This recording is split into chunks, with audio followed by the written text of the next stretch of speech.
Amado Señor, bendito seas, gracias te damos por este día que nos concedes de vida. Te damos gracias también por la oportunidad que nos das de meditar en tu palabra. Te suplicamos nuevamente, Dios nuestro, que abras nuestras mentes y nuestros corazones a tu palabra, que nos hagas receptivos a la misma. Dios Todopoderoso, esperamos que esto que el día de hoy vamos a escuchar no sea solamente para llenar de información nuestras mentes, sino que también nos lleve a conocerte mejor, a conocer mejor tu palabra y a ser transformados por la misma. Te lo suplicamos, Dios nuestro, en Cristo Jesús. Amén. Muy bien, estamos, como ustedes lo saben, estudiando el libro del profeta Jeremías. El día de hoy continuamos con nuestra meditación del capítulo 31, Jeremías 31. Procuramos en esta iglesia estudiar libros completos. Procuramos que sea versículo a versículo. Y hemos estudiado ya por varios meses el libro del profeta Jeremías. Llegamos a este capítulo el día de hoy y vamos brevemente a repasar algunas cosas que vimos en nuestra reunión anterior. Primeramente vimos que Dios es un Dios de misericordia y un Dios de gracia. Así pues, el pueblo de Israel fue salvado por gracia. Muchas de las familias de Israel se habían alejado de Dios e iban tras aquello que no es Dios. Entonces Dios va a buscar a su pueblo y a convencerlo de que Él es el único y verdadero Dios. Así pues, a pesar de que el pueblo de Israel se había alejado de Dios y había sido infiel, Dios es fiel. La Escritura nos dice que Dios no puede negarse a sí mismo, y aunque nosotros seamos infieles, Dios permanece fiel. Por eso es que a través del profeta Jeremías le dice a su pueblo: con amor eterno te he amado. Así meditamos que la verdad es que Dios nos llamó también a nosotros y Dios nos predestinó para que fuéramos llamados para salvación, para que fuéramos sus hijos. También Dios da un ejemplo muy gráfico a través de la vida de Jeremías y le dice que ame, así como Dios ama a los israelitas. Aunque ellos hayan sido infieles, es importante que sepamos el amor de Dios, que no depende de nosotros. Dios ama porque Dios ha decidido amar. También el Señor prometió desde que el pueblo salió de Israel que a pesar de que el pueblo le diera la espalda, a pesar de que el pueblo se alejara, Él por su misericordia y su gracia les iba a buscar y también iba a hacer expiación, iba a pagar por sus pecados, iba a echar fuera los pecados, iba a limpiar no solamente a las personas, sino también a la tierra. Aprendimos que independientemente de las dificultades físicas o aún emocionales o espirituales que los israelitas tuvieran, ellos más bien tendrían la oportunidad de regresar a Dios, no importando sus limitaciones físicas, emocionales o espirituales. Así, Dios redimió a su pueblo. ¿Qué es la redención? La redención es pagar una deuda. Entonces, si yo, por ejemplo, tengo una deuda con alguna persona, el pago de esa deuda se le llama la redención. La persona que paga mi deuda es el redentor y yo soy una persona redimida, es decir, una persona a la cual alguien le ha pagado su deuda. Entonces, de la misma manera en la que el Señor prometió redimir esa deuda de su pueblo Israel, también prometió redimir las deudas de todos aquellos que llegaren a creer en Él, y entre ellos estoy yo y espero que también tú. Así pues, Dios es un Dios redentor. Jesucristo redimió nuestras deudas, pagó nuestras deudas en una cruz, muriendo en una cruz. Ahí pagó por todos nuestros pecados. Y también, muy al final de nuestra predicación de la semana anterior, hablamos de Efraín que se había alejado de Dios, pero que Dios le da la oportunidad siempre a toda persona que está dispuesta a regresar a Dios, al camino de Dios, de arrepentirse. Entonces, toda persona que entiende que es pecadora, que entiende que le ha fallado a Dios, que lo aceptó como Dios y Salvador, tiene la oportunidad de regresar a Él siempre y cuando lo haga de una manera sincera y arrepintiéndose de sus pecados, es decir, dejando de hacer lo malo. Y ahí nosotros recordamos una parábola de nuestro Señor Jesús, de una palabra que a mí me gusta decirle la parábola del buen padre, aunque algunos le dicen del hijo pródigo.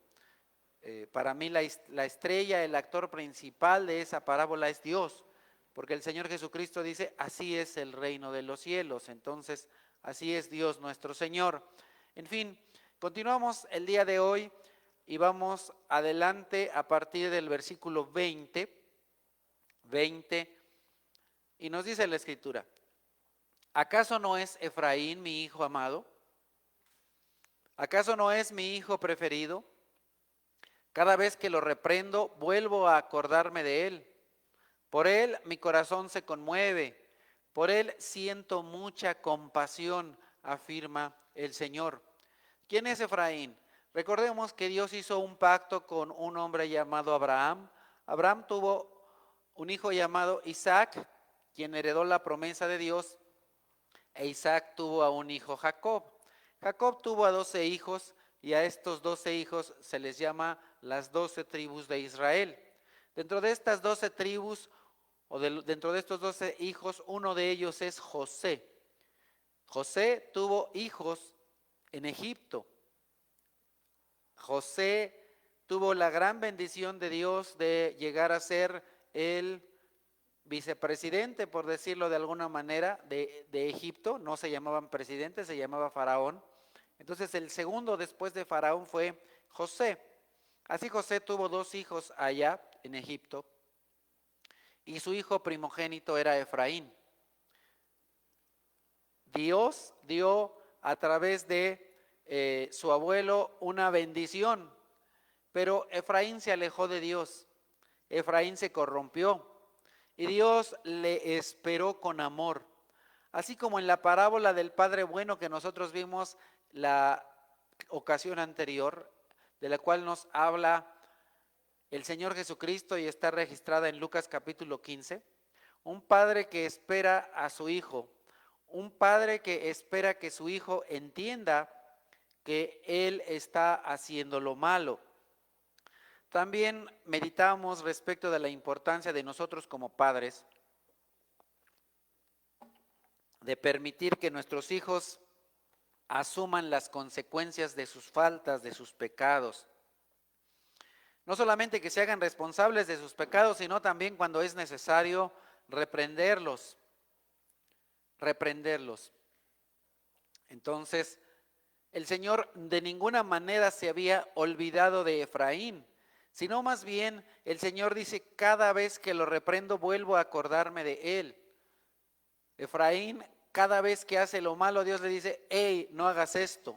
¿Por qué? Porque le importa.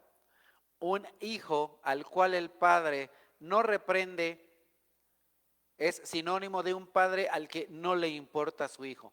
Si a ti no te importa tu hijo, vas a dejar que haga lo que quiera, no lo vas a corregir, no lo vas a reprender. Pero si verdaderamente te importa tu hijo, le vas a corregir, le vas a reprender. Por eso el Señor aquí dice, cada vez que lo reprendo vuelvo a acordarme de él. Por él mi corazón se conmueve. Una cosa que les he comentado, que si bien es cierto que nosotros enseñamos en esta iglesia que es necesario reprender a los hijos, Tampoco es que agarramos a los hijos como si fueran una piñata y les pegamos hasta romperlos, de ninguna manera. Un padre, cuando verdaderamente ama a su hijo, de ninguna manera se alegra de reprenderlo, de ninguna manera se alegra de darle un golpe cuando le es necesario. A un verdadero padre, un padre amoroso, un padre que es de acuerdo al corazón de Dios, cuando corrige a su hijo le duele. Cuando corrige a su hijo, bueno, no sé tú, pero a mí en ocasiones que he tenido que reprender a mis hijos, muchas veces me han dado ganas de llorar. Yo no soy como Dios. Dios es justo, Dios es bueno, Dios es perfecto. Pero en mi caso personal, cuando yo corrijo a alguno de mis hijos y cuando lo he hecho, muchas veces me dan ganas de llorar porque pienso, Señor, si de la misma manera en la que yo azoto a mis hijos tú me azotaras, pobre de mí, porque también yo soy pecador. Pero recuerdo lo bueno, lo amoroso que es Dios, y entonces, ¿qué es lo que hago? Tengo que volver a Él arrepentido, pidiendo perdón. La Escritura dice, aquel que piensa que no es pecador o que dice que no ha cometido pecado es un mentiroso, porque Dios dice que todos somos pecadores. Entonces, si tú dices que no has pecado, tú dices que Dios es un mentiroso. Yo no digo que Dios es un mentiroso, yo digo yo he pecado, soy pecador. Por eso es que en más de una ocasión tengo que pedir perdón a varias personas o algunas. Normalmente con las personas que más convivimos es con las personas que más pecamos. ¿Con quién más peco yo? Pues con mi esposa, porque la tengo muy cerca, o con mis hijos. Entonces, en varias ocasiones he tenido la necesidad de pedirle principalmente perdón a mi esposa por faltas. Pero yo sé que Dios, cuando me reprende, porque Dios me reprende, se conmueve. Entonces, qué hermoso saber que Dios es un Dios lleno de amor y que se conmueve cada vez que nos reprende a nosotros, así como lo hizo con Efraín. Así Dios dice a su pueblo a través del profeta Oseas en el capítulo 11, ¿cómo podría yo entregarte, Efraín? ¿Cómo podría abandonarte, Israel?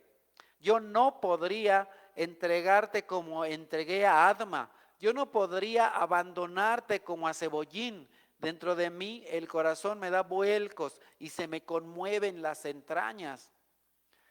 Dios no es un Dios impasible. Dios no es un Dios que no tiene sentimientos.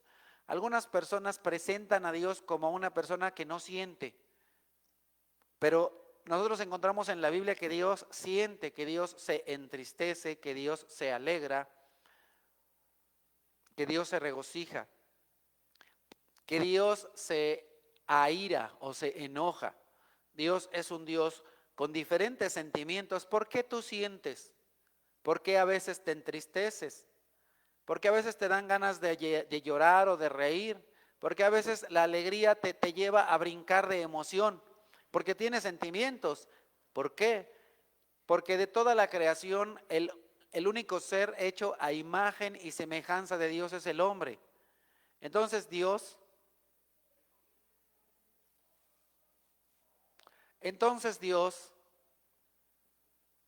es una persona que siente. Dios siente. Dios tiene esos sentimientos, se emociona, se entristece. Y así pues, cuando Dios está ahí pensando respecto de Efraín y de Israel, respecto de la disciplina que debe darles,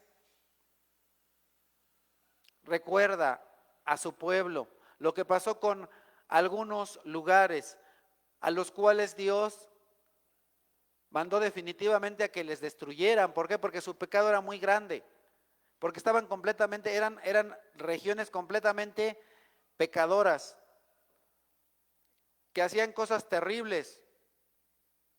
Y entonces Dios les entregó a la destrucción. Adma y Zeboyín fueron lugares destruidos por su grave pecado. Entonces Dios le está diciendo a Efraín y a Israel: no te voy a hacer lo mismo que hice a esos lugares, que les destruí por completo. Y dice también a través del profeta Oseas: pero no daré rienda suelta a mi ira, ni volveré a destruir a Efraín, porque en medio de ti no está un hombre, sino estoy yo, el Dios santo, y no atacaré la ciudad. Algunas personas, cuando se enojan, cuando se molestan, no miden las consecuencias de lo que están haciendo y se dejan llevar por su ira de una manera irracional.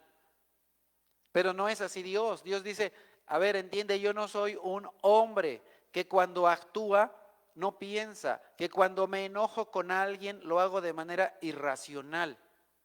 Sé hasta dónde debe llegar la disciplina o el castigo de una persona, de una familia, de una ciudad, de una nación, del mundo entero. Yo sé hasta dónde llego. Dios tiene un conocimiento total, Dios todo lo sabe, Dios todo lo conoce, y dentro de su inteligencia infinita, Dios es un ser súper inteligente, extremadamente inteligente, infinitamente inteligente. Dios sabe hasta dónde detener la ira, hasta dónde detener el castigo. Por eso Dios le está recordando a su pueblo Israel: no soy un hombre, sé en qué momento detener el castigo, sé hasta dónde llevar mi ira. Cuando yo me enojo, no le voy a dar rienda suelta a mi ira. Piensa esto, recuerda esto. Continuamos en Jeremías 31, del versículo 21.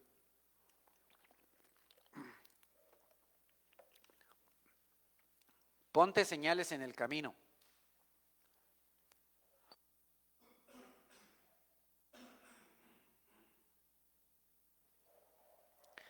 Coloca marcas por donde pasaste. Fíjate bien el sendero. Vuelve, virginal Israel. Vuelve a tus ciudades. Esto me recuerda un cuento, una historia. La historia de Hansel y Gretel. Si alguno de ustedes la han leído, a lo mejor se acuerdan. Cuando estaba yo leyendo esto, me acordé de esa historia, de esos niños que iban poniendo unos pedacitos de pan ahí en el camino para que se vieran por dónde iban, de tal manera que pudieran regresar.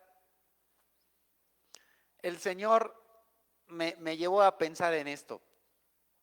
Fíjate muy bien por dónde pasaste, para que vengas de regreso. Fíjate muy bien qué fue lo que hiciste, fíjate muy bien de dónde veniste, de dónde saliste, dónde estabas, para que regreses por ese camino por el cual te alejaste. Da marcha atrás, vuelve atrás, regresa. Regresa, ¿por qué? ¿Por qué dice el Señor esto? Versículo 22 dice: ¿hasta cuándo andarás errante, hija infiel?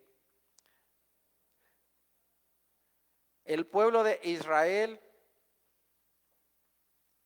para el pueblo de Israel Dios le ve como una hija. Como una hija, pero qué terrible, ¿verdad? Como una hija que de pronto se le zafa un tornillo y anda dando rienda suelta a sus deseos carnales. A una hija que de pronto está con un hombre y luego con otro y luego con otro, una cosa terrible. Qué triste que de pronto en algunos hogares suceda esto, que de pronto alguna hija o hijo, puede ser en cualquiera de los dos, anden ahí haciendo cosas que son totalmente incorrectas. Yo no sé si porque los padres no les enseñaron en su momento lo que es correcto, o porque tal vez a pesar de que se les enseñó, ellos toman decisiones malas, como la parábola que vimos de Lucas 15. El padre del cual nos habla la parábola de Lucas 15 es un padre bueno, es un padre amoroso, es un padre que da un buen ejemplo a sus hijos, que trata bien a las personas, que no es abusivo, que no es negligente, que aún al siervo más bajo le da que comer, le sustenta, le cuida. Por eso es que este hombre dice, regresaré a la casa de mi padre. He pecado contra el cielo y contra ti.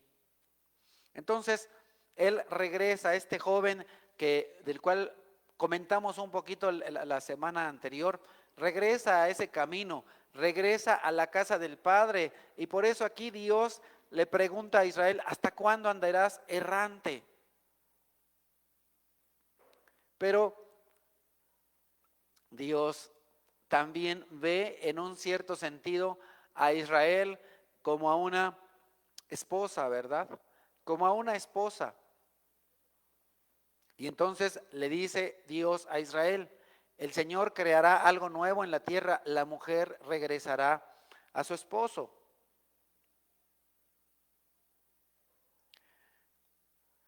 Porque el que te hizo es tu esposo, su nombre es el Señor Todopoderoso, tu Redentor es el Santo de Israel, Dios de toda la tierra es su nombre.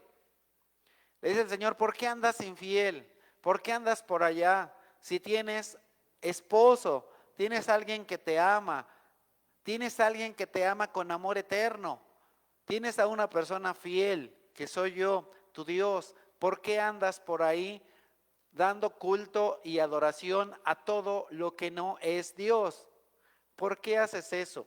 ¿Por qué te haces figuras o imágenes o esculturas de hombres, de mujeres, de reptiles, de aves, de peces, de cualquier tipo de animales, cuando yo, desde que te saqué de Egipto, te dije, oye Israel, yo soy el Señor tu Dios, no te harás imagen alguna de nada que esté en el cielo, en la tierra, ni debajo de la tierra. No te harás escultura alguna de nada. Y amarás al Señor tu Dios con toda tu mente, con todas tus fuerzas y con todo tu corazón. ¿Por qué no haces eso? ¿Por qué te conviertes, te comportas de una manera infiel, de una manera adúltera? Acuérdate quién te hizo, acuérdate quién creó el sol, la luna, las estrellas, la tierra y todo cuanto hay. Acuérdate quién es el creador de todo. El Señor te llamará, versículo 6 dice, el Señor te llamará como a esposa abandonada, como a mujer angustiada de espíritu, como a esposa que se casó joven tan solo para ser rechazada, dice tu Dios. Así pues, Israel va a ser llamada nuevamente a tener esa comunión con Dios. Israel le va a llamar y a pesar de que se ha comportado terriblemente, Dios le va a traer de vuelta. Así dice el Señor Todopoderoso, el Dios de Israel. Cuando yo cambie tu suerte en la tierra de Judá y en sus ciudades, volverá a decirse, monte santo, morada de justicia, que el Señor te bendiga. Recordemos que la ciudad de Jerusalén se le llamaba el monte santo, el monte Sión, la ciudad de Dios.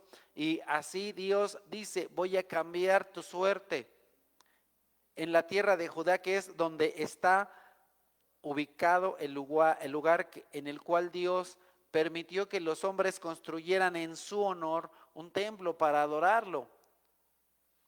Y ahí es donde nuevamente se volverá a hablar de su nombre, pero eso es algo que todavía no sucede, porque al día de hoy Jerusalén está en ruinas, la ciudad está en ruinas, las paredes o el muro está en ruinas, todo está arruinado. Entonces Dios está hablando de un tiempo en el futuro, no de hoy, ni tampoco del templo que fue reconstruido alrededor de hace 2000 años, bueno, un poquito más por Herodes, que se le llegó a llamar inclusive Herodes el Grande. Una de las cosas que él hizo de manera monumental fue un templo que después fue destruido. ¿Por qué? Porque Dios no habitaba ahí. La Biblia nos dice, yo no habito en lugares hechos por las manos de los hombres. Dios no quiere habitar ahí, sino en cada corazón. Y dice en versículos 24 en adelante, allí habitarán juntos Judá y todas sus ciudades, los agricultores y los pastores de rebaños. Daré a beber a los sedientos y saciaré a los que estén agotados.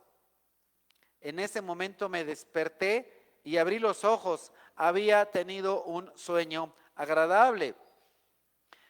Recordemos que Dios se revelaba a las personas de aquel tiempo en visiones o en sueños. Dios le dejaba saber cosas a sus profetas. ¿Cuál es la diferencia entre una visión y un sueño? Cuando la persona está durmiendo y Dios, estaba durmiendo en aquel tiempo y Dios le revelaba algo, entonces Dios se revelaba en sueños. Pero cuando la persona estaba despierta y veía algo que no se ve físicamente, algo espiritual, entonces a eso se le llamaba visión.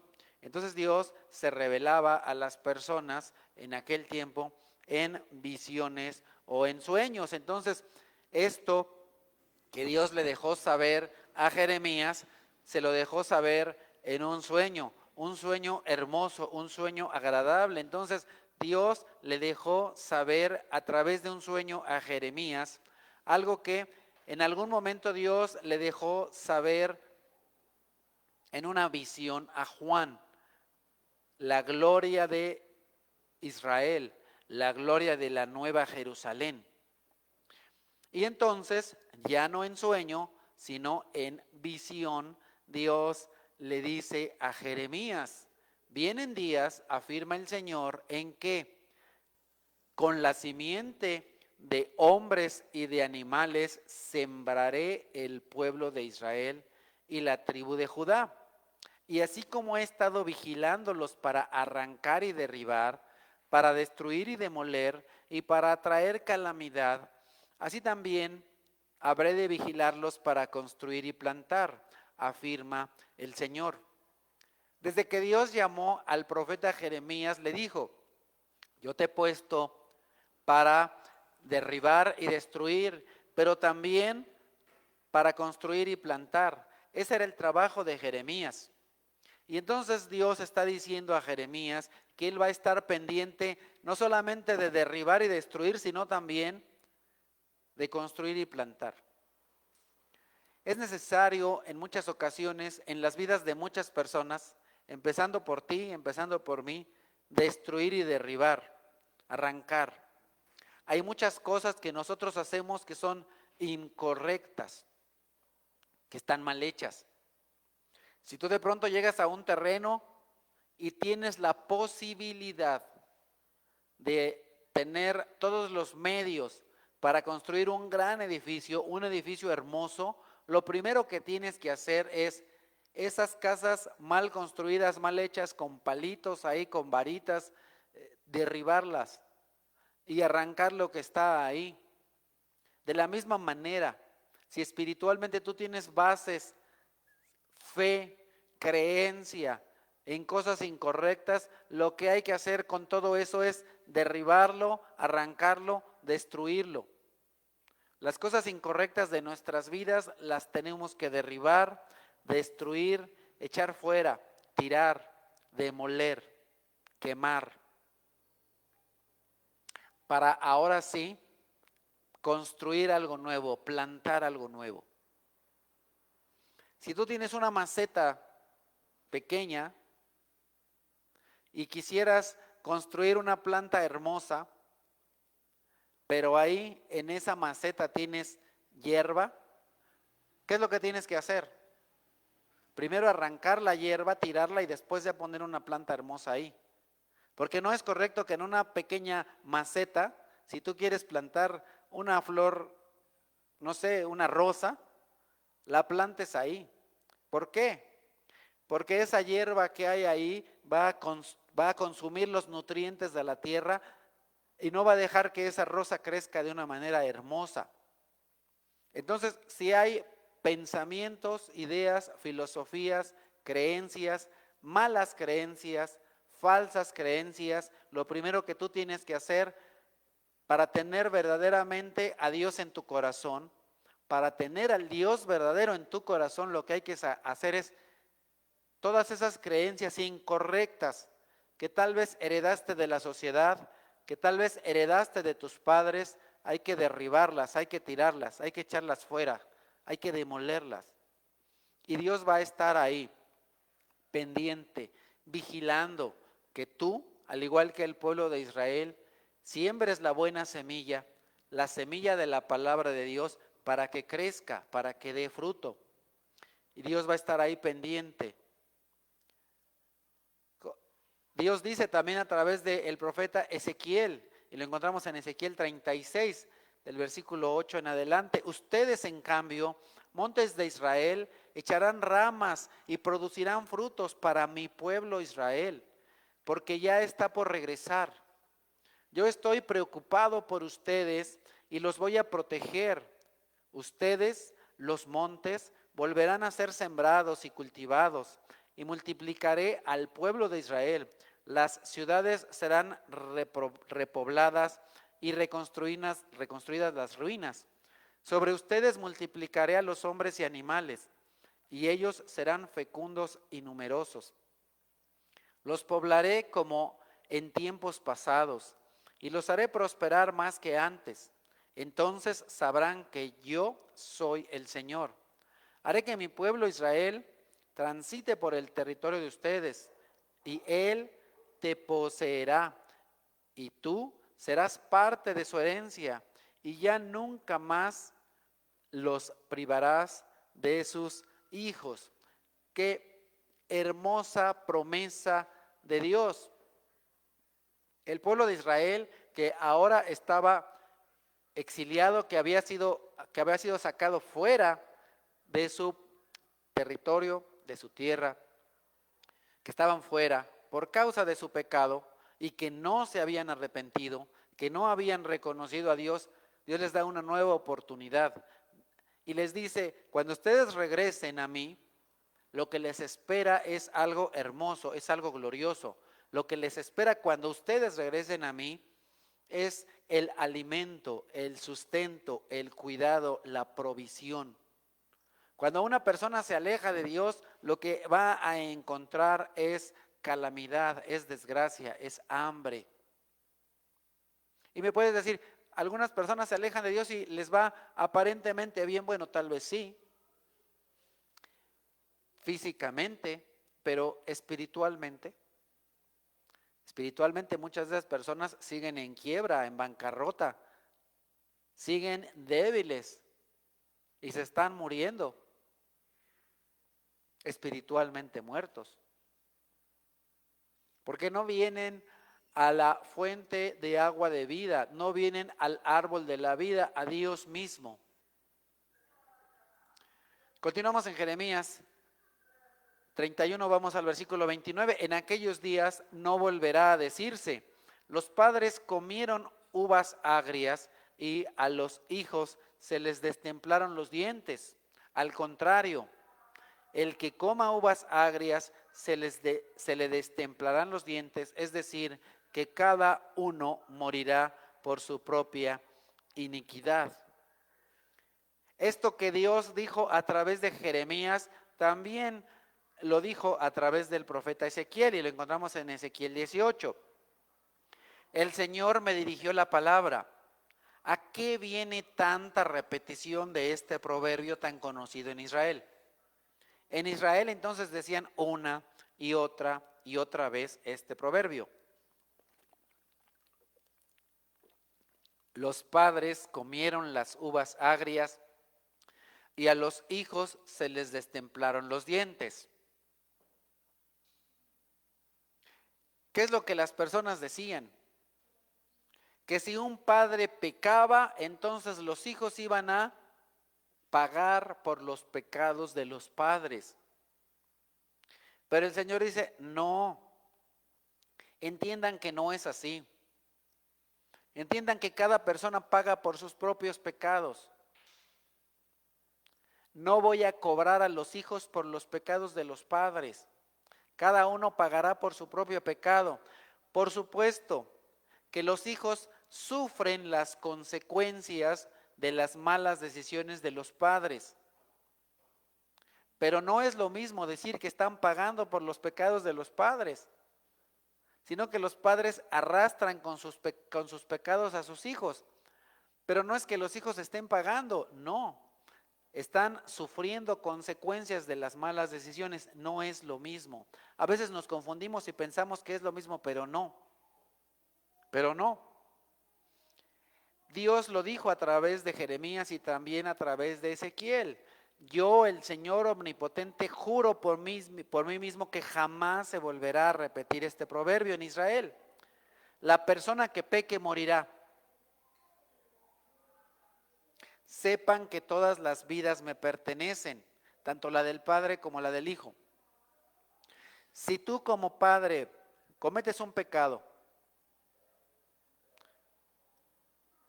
entonces ese pecado Dios lo va a arreglar contigo, pero tu hijo no va a pagar de ninguna manera delante de Dios por ese pecado. Así pues, si tus padres son muy pecadores o fueron muy pecadores, es importante que sepas que la salvación es personal. Tú no puedes decir como cuando eras niño y jugabas a los encantados, 1, 2, 3 por mí y por todos mis amigos. Esto no sucede, no hay tal cosa. Ni tampoco hay eso que a veces se dice, nací en cuna cristiana. No hay cunas cristianas, no existen. Nadie nace cristiano. El cristianismo es una decisión personal. Una persona es salvada por decisión personal. Si la persona acepta a Cristo como su único y suficiente Salvador, acepta a Dios como su Creador, como su Padre, entonces se acepta que Dios es Padre, Hijo y Espíritu Santo, que Dios es 3 personas, que es pecador, que Cristo murió por sus pecados y viene y deja de pecar, eso es arrepentirse. Si confiesa que es pecador y deja de pecar y hace lo correcto, entonces la persona se acercará a Dios. Así tú puedes vivir en una familia de 5 personas y es posible que 2 estén muertas y 3 vivas. Como muertos o vivos. Recordemos que la palabra muerte significa separación. Entonces una persona puede estar separada de Dios en este mundo. Así pues, una persona puede estar separada de Dios o cercana a Dios. Pero la salvación es personal, es individual. Dios no salva en grupo. Si tu padre o tu madre, por ejemplo, sirven en esta iglesia o en alguna iglesia, no pienses que porque tu papá o tu mamá sirven en la iglesia ya toda la familia es salva. No existe. No hay salvaciones grupales, todo es individual, todo es personal. Si tú aceptas a Dios, entonces ese Dios es tu Dios. Si otra persona en tu familia acepta a Dios, es el Dios de esa persona, de la persona B. Y si la persona C también acepta a Dios, entonces Dios es el Dios de C, de A, B y C. Y si D y E no aceptan a Dios, pues no es su Dios. Y están muertos, están en pecado. Y van a ir al lugar de condenación. No quisiéramos que suceda así, pero así va a suceder. Y así sucede. Yo espero, yo deseo que mis hijos sean salvos, pero yo no los puedo salvar, yo no soy Dios. Yo solamente les enseño la palabra de Dios, y si ellos aceptan a Dios, entonces ellos son salvos, y si no, no lo son. La salvación es personal. Tú no te salvas por algo que haya hecho tu papá o tu mamá. Tú no te salvas por algo que haya hecho alguno de tus hijos. Tú solamente te salvas por algo que hizo Dios en la persona de Jesucristo. Si tú crees que Cristo murió por tus pecados, tú eres salvo. La salvación es personal, la decisión es personal. De esa manera, Adán y Eva tuvieron a muchos hijos. Y Dios nos da como ejemplo a 2 de ellos. Uno decidió hacer lo bueno y otro decidió hacer lo malo. Uno decidió honrar a Dios, creer en Dios, aceptar a Dios, ofrendar a Dios. Y el otro aunque sabía de Dios, no creía verdaderamente en Dios. No adoraba a Dios de todo su corazón, no ofrendaba a Dios de todo su corazón y se dejó ir al lado oscuro, a la maldad, al pecado. Mató a su hermano. Continuamos en Jeremías 31. Vienen días, afirma el Señor, en que haré un nuevo pacto con el pueblo de Israel y con la tribu de Judá. No será un pacto como el que hice con sus antepasados en el día que los tomé de la mano y los saqué de Egipto, ya que ellos lo quebrantaron a pesar de que yo era su esposo, afirma el Señor. El Señor nuestro Dios instituyó el matrimonio. El matrimonio es, o mejor dicho, debe ser, porque en muchas ocasiones no lo es, debe ser un reflejo. Si tú eres casado, tu matrimonio debe reflejar, debe modelar la relación de Dios con su pueblo, de Dios con su iglesia. Dios dice, yo aborrezco el divorcio, pero también Dios dice, yo aborrezco la infidelidad, yo aborrezco el adulterio. El adulterio de ninguna manera es aprobado por Dios. La infidelidad de ninguna manera es aprobada por Dios. ¿Es perdonada? Sí. ¿Aprobada? No. No es lo mismo.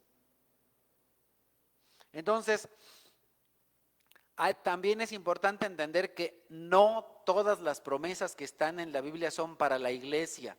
Algunas personas cuando enseñan de pronto dicen, esta promesa es para la iglesia. No, no todas las personas son para la iglesia, ni tampoco todas las promesas que están en la Biblia son para todos los cristianos. Por supuesto que nosotros podemos aprender de ello, traerlo a nuestra aplicación práctica, pero debemos tener cuidado de no apropiarnos de todas las promesas que están en la Biblia, ya que hay promesas muy particulares, muy especiales para Israel y para Judá. Ahorita me recuerdo, por ejemplo, de una promesa que Dios hace a una familia a través del apóstol Pedro, que les dice Dios a estas personas, cree en el Señor Jesucristo y serás salvo tú y tu casa. Muchas personas en muchos lugares llamados cristianos engañan a la gente y le dicen, cree en el Señor Jesús y serás salvo tú y tu casa. Cuidado, cuidado, la salvación no es grupal. Si tú crees, no es que toda tu familia se vaya a salvar. ¿Por qué Dios a través de Pedro le dijo eso a esta familia? Porque Pedro llevó el evangelio a esa familia, porque cada persona de esa familia creyó en Dios, porque cada persona de esa familia tomó una decisión por Dios, porque cada persona de esa familia se bautizó. Esa promesa que Dios hizo a través de Pedro, lo hizo para una familia en particular, pero eso no lo puedes llevar a cada familia, porque el Señor Jesús también dijo, porque los enemigos serán los de tu propia casa, y así se levantarán la nuera contra la suegra, el padre contra el hijo, los hijos contra los padres, y en una familia algunos creerán en mí y otros no. Entonces hay que tener cuidado, no podemos ni debemos aplicar todas las promesas a todas las personas. Hay promesas para personas particulares, para familias particulares. Y aquí hay promesas especiales para Judá y para Israel. Hay otras que se pueden extender a la iglesia, ya que con la iglesia hay un pacto que no es el pacto de Dios con Israel. Este nuevo pacto va a ser un pacto especial con Israel y con la tribu de Judá. Continúa diciendo el Señor, este es el pacto que después de aquel tiempo haré con el pueblo de Israel, afirma el Señor. Pondré mi ley en su mente y la escribiré en su corazón. Yo seré su Dios y ellos serán mi pueblo. Ya no tendrá nadie que enseñar a su prójimo, ni dirá nadie a su hermano, conoce al Señor, porque todos, desde el más pequeño hasta el más grande, me conocerán, afirma el Señor. yo les perdonaré su iniquidad y nunca más me acordaré de sus pecados. Es importante que se va a tener una relación personal con Dios. La comunión que se había perdido, el tener esa experiencia de estar con Dios, no solo de oír de Dios, se va a tener ahora de una manera muy, muy especial. Vamos a algo que nos dice Pablo en la carta a los Romanos en el capítulo 11. Empezando desde el versículo 25, hermanos, quiero que entiendan este misterio para que no se vuelvan presuntuosos. Parte de Israel se ha endurecido y así permanecerán hasta que haya entrado la totalidad de los gentiles, es decir, de los no israelitas. De esta manera, todo Israel será salvo como está escrito. Entonces, ¿qué es lo que dice Dios? Todo Israel será salvo. Es promesa de Dios. Entonces hay que tener cuidado, no todas las promesas sirven para todas las personas. Hay promesas que son específicas para el pueblo de Israel. El Redentor vendrá de Sión y apartará de Jacob la impiedad. Y este será mi pacto con ellos cuando perdone sus pecados. Y entonces, ¿qué dirás? Oye, pero ¿cómo es posible? ¿Por qué Dios escogió a Israel? Y el Señor dice en otra parte de la Escritura, ¿quién eres tú para pedirme a mí cuentas? Escogeré a quien yo quiera escoger y tendré misericordia de quien yo tenga misericordia. ¿Es así? Si tú, por ejemplo, tienes un negocio y 2 o 3 o 4 personas te deben una cierta cantidad de dinero y a uno le perdonas la deuda y a otro, ¿quién te puede decir, oye, pero qué le perdonas a este la deuda y a aquel no?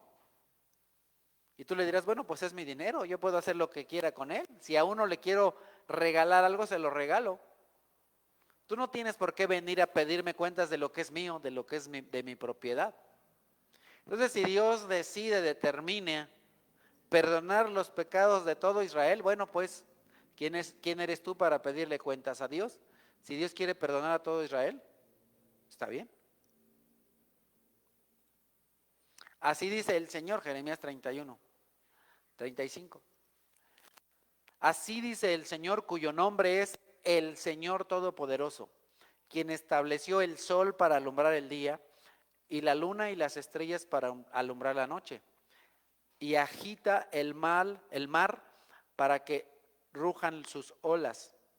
Si alguna vez fallaran estas leyes, afirma el Señor, entonces la descendencia de Israel ya nunca más será mi nación especial. Recordemos que Dios es quien ha establecido desde el principio el tiempo, el día, las leyes físicas que el hombre ha descubierto, porque el hombre no ha inventado ninguna ley, solo las descubre. Las leyes que nosotros llamamos leyes de la física, de la química, todas esas leyes por la cual se rige el universo que Dios creó, fueron establecidas por Dios, nuevamente solamente descubiertas por el hombre, y todas esas leyes son fijas, así como las promesas de Dios hacia su pueblo. Muchas de las cosas que los hombres tenemos y hemos desarrollado y que el hombre a través de la historia ha desarrollado, es por la dependencia de la creación de Dios. La creación depende de Dios, pero Dios es independiente de la creación.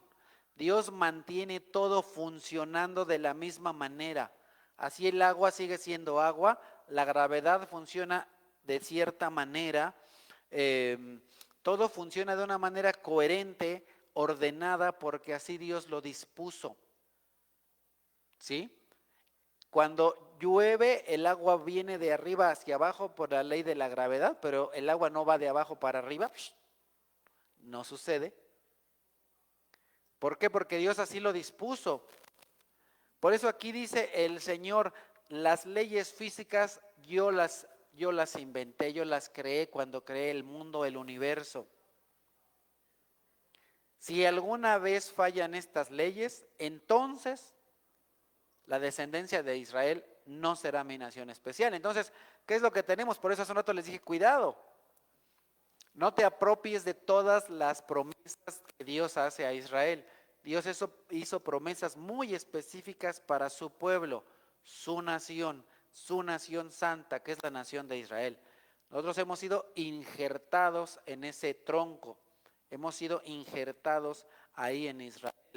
Somos hijos adoptados. Entonces, toda la creación es controlada por Dios, el Padre, y de su Hijo Jesucristo, el cual nosotros creemos que es Dios. Así Pablo nos dice en la carta a los tesalonicenses en el capítulo 1, empezando en el versículo 15. Él, se refiere a Jesucristo, Jesucristo es la imagen del Dios invisible, el primogénito de toda la creación. Eso no quiere decir que es el primero en haber sido creado, no.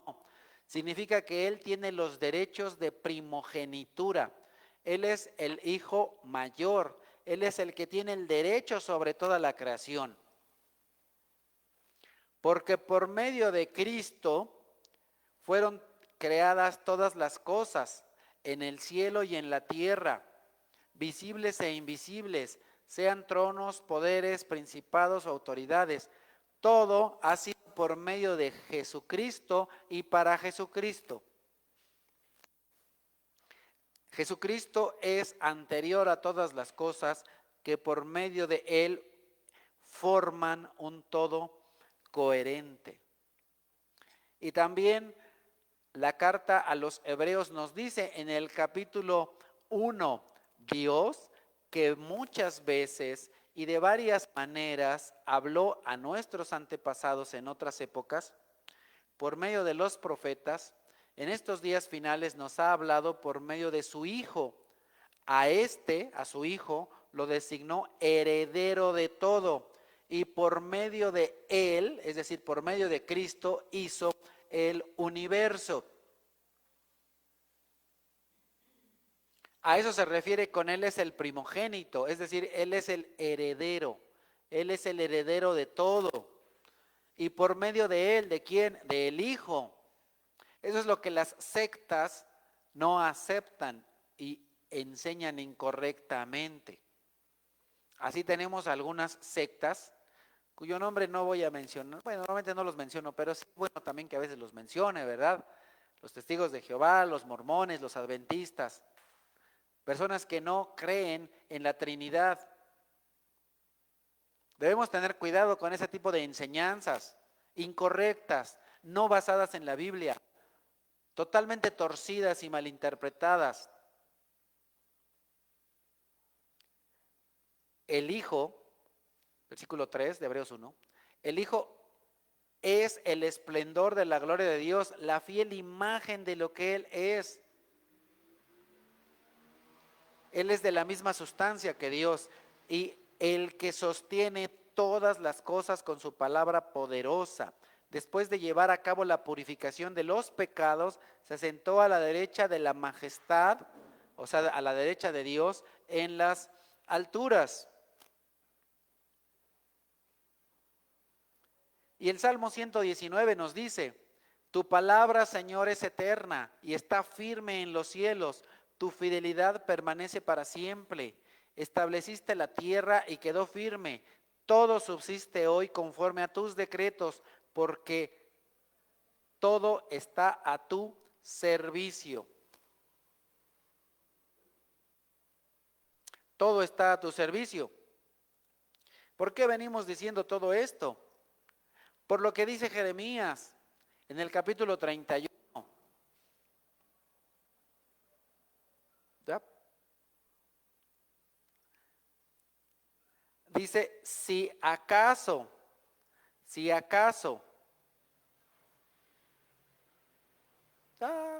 perdí.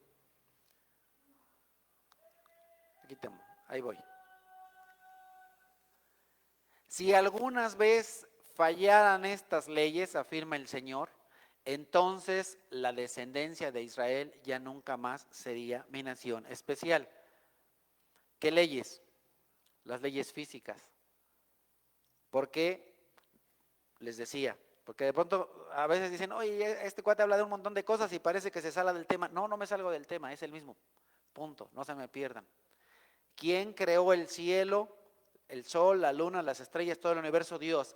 Todo funciona así como Dios lo dispuso. ¿Quién creó todo? Dios el Padre, pero no solamente Dios el Padre, también su Hijo Jesucristo. Toda la creación fue hecha por el Padre, el Hijo y el Espíritu Santo, todo. Y todo funciona de determinada manera. Y toda la creación depende de Dios. Ese es un punto teológico muy importante. Toda la creación depende de Dios. Así pues, Dios dice, tengo una promesa muy especial con Israel. Esa promesa no se puede quebrar. ¿Por qué? Porque lo que yo digo es ley, las leyes las hice yo. El hombre las descubre, pero yo las hice. Ok, continuamos entonces.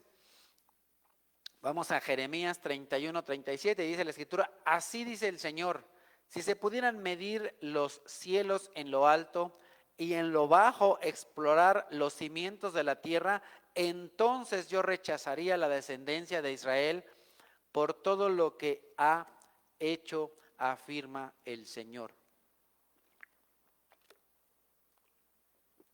Aquí un reto para todos los que se sienten muy sabios. Dice el Señor, ¿cuánto miden los cielos? Dicho de otra manera, ¿cuánto mide el universo? ¿Alguien puede medir el universo? Que venga y que me diga. Aquí no dice el cielo, dice los cielos. Bueno, como no es posible medir los cielos, entonces tampoco es posible rechazar a Israel. Y algo que les he enseñado en varias ocasiones, ten cuidado, nunca rechaces a un israelita, nunca rechaces a un judío. No los veas mal, no les hagas cara de fuchi, no digas, ay, los judíos esto, los israelitas. Cuidado, cuidado, porque el Señor dice, no te metas con los israelitas, son mi pueblo especial, abusado. A veces algunas personas, aún algunos cristianos de una manera boba, son bobos, son tontos, no leen la Biblia y no la leen bien, se atreven a ofender a los judíos, se atreven a ofender a los israelitas. ¿Y quién es el protector de los israelitas? Dios. Cuidado. Y tú me puedes decir, bueno, yo soy hijo de Dios. Sí, sí es cierto. Pero los israelitas son una propiedad especial de Dios. Tú también, por supuesto. Pero nosotros, ¿por qué conocemos a Dios?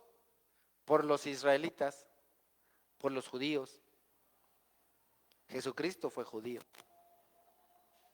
Dios decidió que naciera en esta familia. Oye, pero es el Dios del universo y mío también. Sí, por supuesto. También de ti. Pero así como Dios te protege también a los israelitas, entonces no podemos decir que me proteja a mí más que a ellos. No. Los protege a ellos, a ti también. Sí, a ti también. Pero no porque te proteja a ti, a ellos no. Por eso lo dice Pablo. Tengamos cuidado de no ser presumidos, de no ser presuntuosos y decir, ay, los israelitas o los judíos, fuchi. Cuidado. Mucho cuidado. Entonces, de ninguna manera, nunca se te ocurra ofender a un israelita, nunca se te ocurra ofender a un judío, no digas que qué payasos o que esto o que el otro, no, ten mucho cuidado. Continuamos versículo 38, vienen días, afirma el Señor, en que la ciudad del Señor será reconstruida desde la torre de Hananel hasta la puerta de la esquina. El cordel para medir se extenderá en línea recta desde allí hasta la colina de Gareb y luego girará hacia Goa. Y todo el valle donde se arrojan los cadáveres y las cenizas y todos los campos hasta el arroyo de Cedrón y hasta la puerta de los caballos en la esquina oriental estarán consagradas al Señor.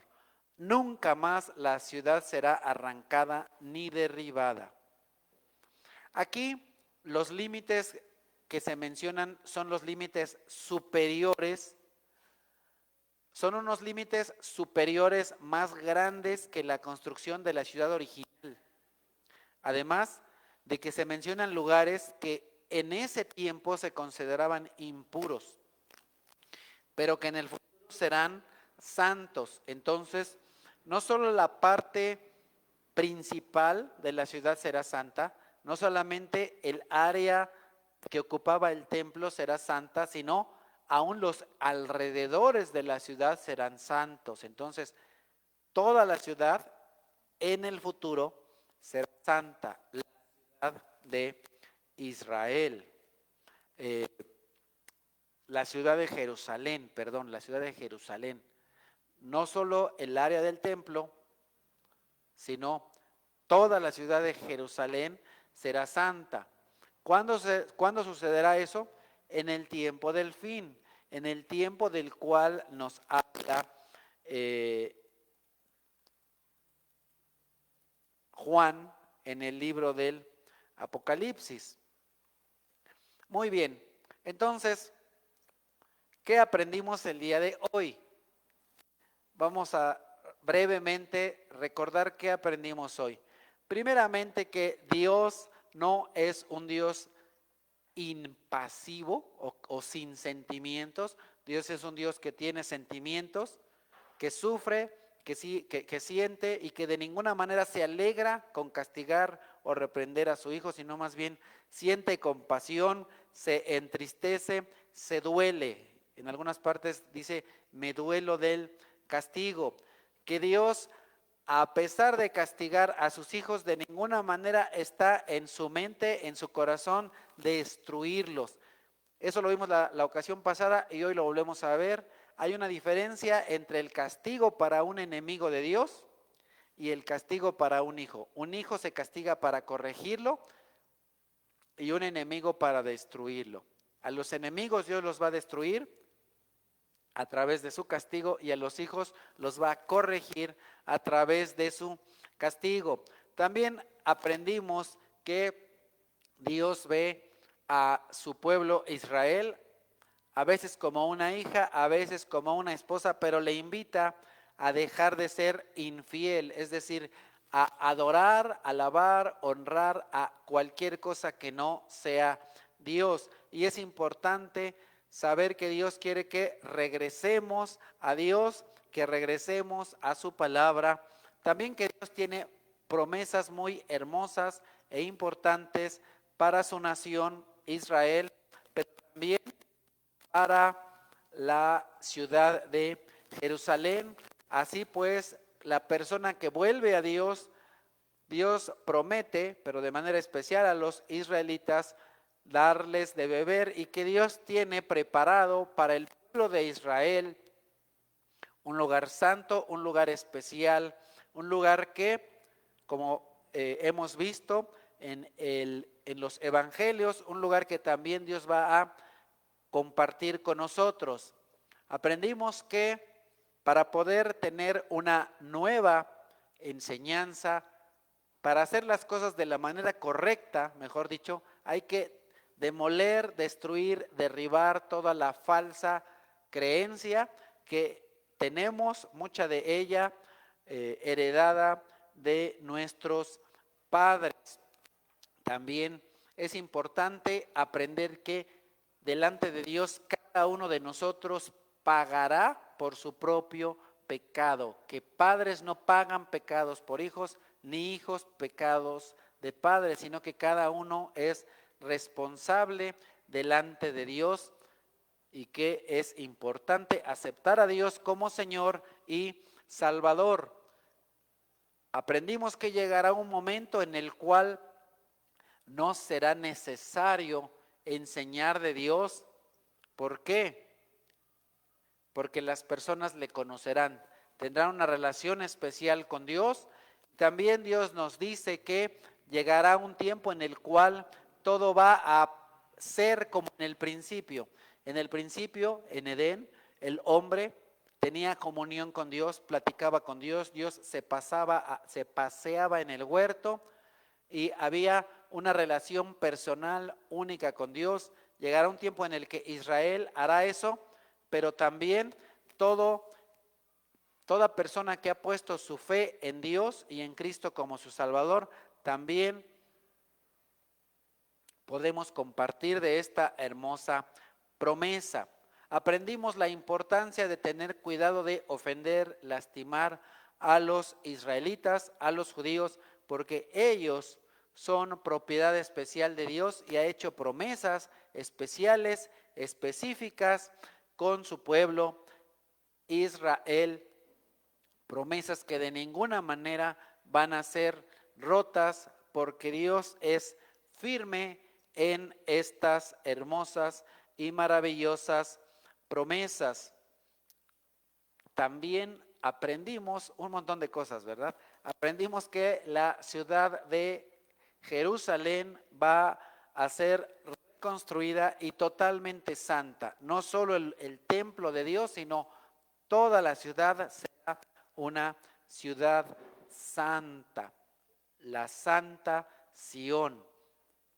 Eso será en el futuro, en la Sión celestial, en la Jerusalén, en la cual el Señor no solo a su pueblo Israel, sino también a nosotros nos ha invitado a participar. Bueno, vamos a orar para dar gracias a Dios por esta enseñanza e inmediatamente después continuar alabando a nuestro Señor. Amado Dios, te doy muchas gracias por tu amor, por tu misericordia. Te doy gracias, Señor, por la oportunidad que nos has dado de ser llamados tus hijos. Porque así como hay promesas muy especiales para tu pueblo Israel, también otras promesas para tu iglesia, para los creyentes.